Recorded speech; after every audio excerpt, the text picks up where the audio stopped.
Good morning and welcome to 5th Generation Hobby Shop. Welcome to another unboxing and testing.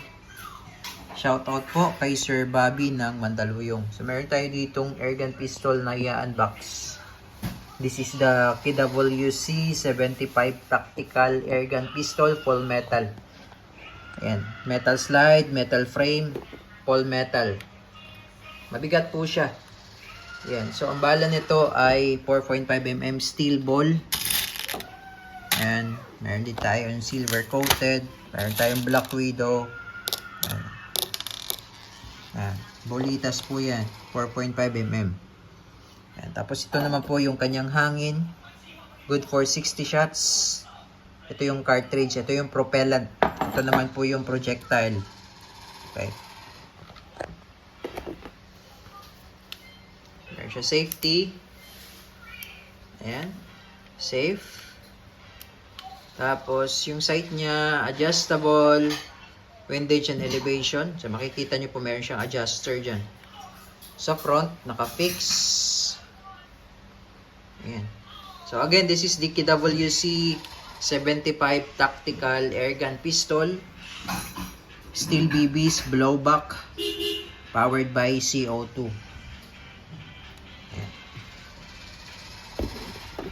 Solid, mabigat po, mabigat. Okay, ito po yung CO2 mag niya.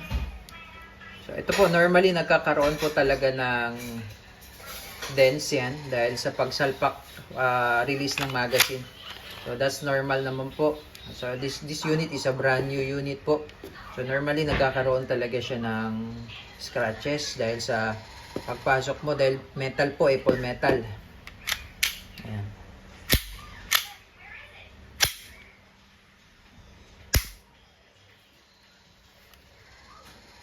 $17 rounder capacity po, CO2 mag.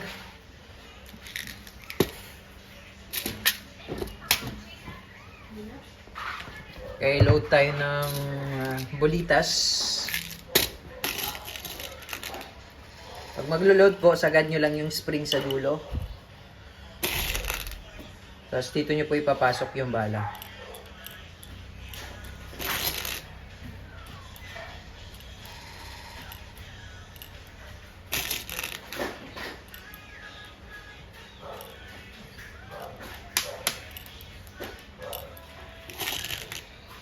Bali yung capacity po nito ay 17.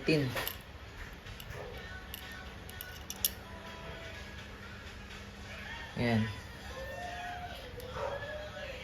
Pag maglagay po kayo ng CO2, patakan nyo lang muna to ng oil. Itong part na to. Ito yung free niya na bala. 200 shots.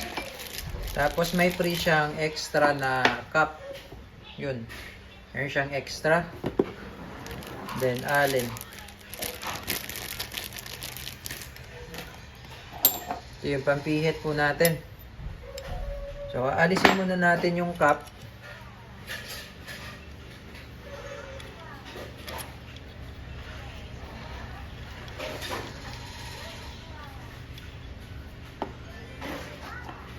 Ito yung CO2 load.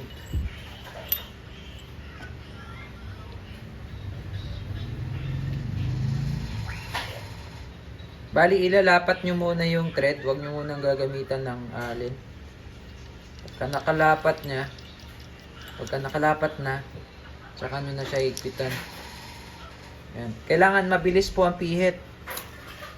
Mabilis ang pihit, tamang higpit lang po. Tamang higpit lang. Okay? Kung siyang higpitan ng todo, tamang higpit lang po. Okay, loaded tayo. May CO2 na tayo. Meron na rin tayong bala. Ayan. Okay, so ulitin ko po, normal lang po nagkakaroon talaga siya ng konting scratches kasi po sa pagsalpak at pag-release ng unit. So normally nagkakaroon talaga siya ng scratches. Kasi metal po metal po yan. Full metal po ito Makikita nyo po yung grip, yung frame, metal po yan. Yan, metal. Pati dito, metal po yan lahat. Pati sa slide, metal po yan. Kaya mabigat po itong unit na to Okay, so testing po. So pag wala siyang bala, naglalak po siya ganyan. naglalak. Naglalak yan pag wala ng bala. So, ang gawin nyo, babaan nyo lang to. Okay? Power testing. Ganda.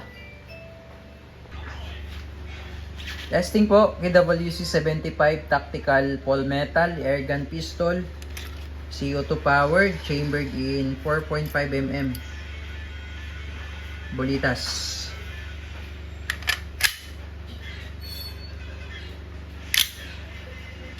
Okay, and firing.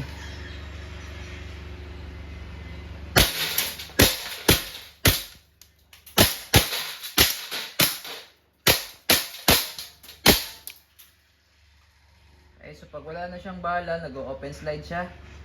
Ayan yung sinabi ko po kanina. So release nyo muna yung magazine. Then babaan nyo lang to. Hammer down. Ayan o.